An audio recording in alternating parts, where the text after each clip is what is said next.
Okay, here's chapter 5, Overcoming Limitations. So the start of this is pretty simple. Like I mentioned in the last chapter, these little grooves, the way you go up and down, you can build a little bridge to go across it so you don't lose that tiny amount of speed.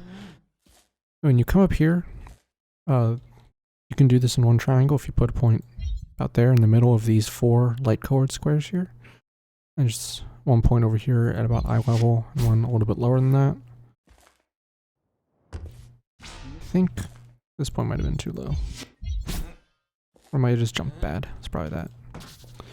Hit the switch. And if you're doing this quickly, the monk will still be here talking, and he stands like about here or something. And there's just enough space. If you go along the wall here, there's just enough space for you to squeeze through. Again, triangle on the ground there to go over the gap. And then when you're running here, you're going to fall into the ground, obviously, to get the second piece of the try. But instead of just running straight like this, you want to aim kind of to the right side of the level. And as I'm moving here, I want to kind of aim somewhat for the triangles.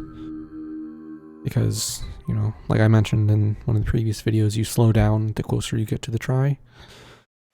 So you want to, if you stay like off to the side here, you will move towards the triangles and not slow down too much until you grab it.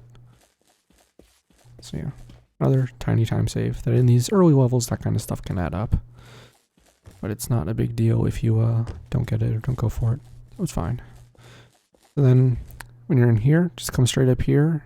We're going to hit the switch first. Make sure the second point is on this part of the angled wall here. Because if it's like this, then you can't go in that triangle. So you have to make sure that second point is there. Then I crouch here because it gets your like face closer to the switch. And so it like feels good to me. But I don't know if it's actually necessary. Right. And then when you're jumping down here, it's possible to draw one triangle here and be able to get out, but it's kind of hard to get while I'm like jumping in air. At least I find it is.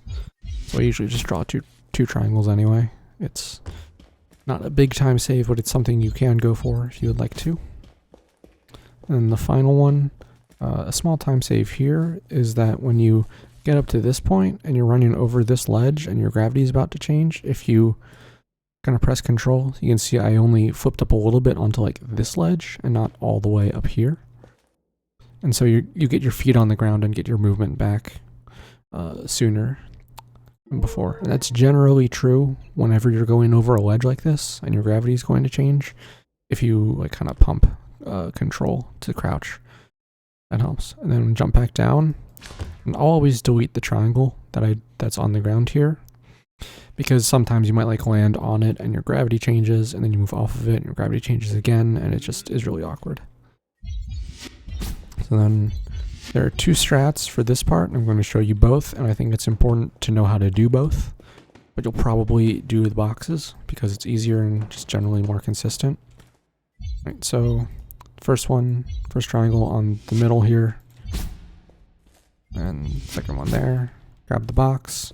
I like to press it against the wall here, because if it's like sitting at a weird angle over here, if it's like, you know, that, and you pick it up and it's just moving around weird, you can press it against the wall to kind of try and even it out some, and just chuck it up there. Hope it lands on the button. It didn't. You would hear it if it does. It does. It's fine. Because when you run up here with the second box, it pretty much puts you in the perfect position to drop it there. Pick it up and throw it. You can go grab the statue. So this is the other strat is to clip through these doors. And I'll explain why it's important to know anyway, even if you do the box strat. So yeah, if you're going to clip, you don't need the boxes at all. You can skip all that and just come straight up here. And I don't think it matters which side you do it on. I've always done it on this side. The other side probably also works. There's no markings on the wall to really line up with, so it's just kind of, I guess you could use like this bar here, like a little bit lower than that, about at eye level. Put your first point there, then point in like the dark square there, and another one over there. Keep your back towards the gate, and then draw a triangle like this, and it will just push you through. So the reason that this is important to know is that if you do the box strats, that second one, if you just throw it over there and don't place it gently, it's possible that it'll land on the button, hold it down long enough that you can get through here and grab the statue. Then when you turn around, the doors will close. And so you'll be stuck in here. And so it can be important to know how to clip back through. It's a pretty easy clip. So if something like this happens, where you're not all the way through, you can draw a second flat triangle like this and just bring it more towards you. You can kind of see that first triangle I drew as a wedge, like there. And this one I pulled it all the way back to here. You can see that that's the difference. And so it'll just push you through better.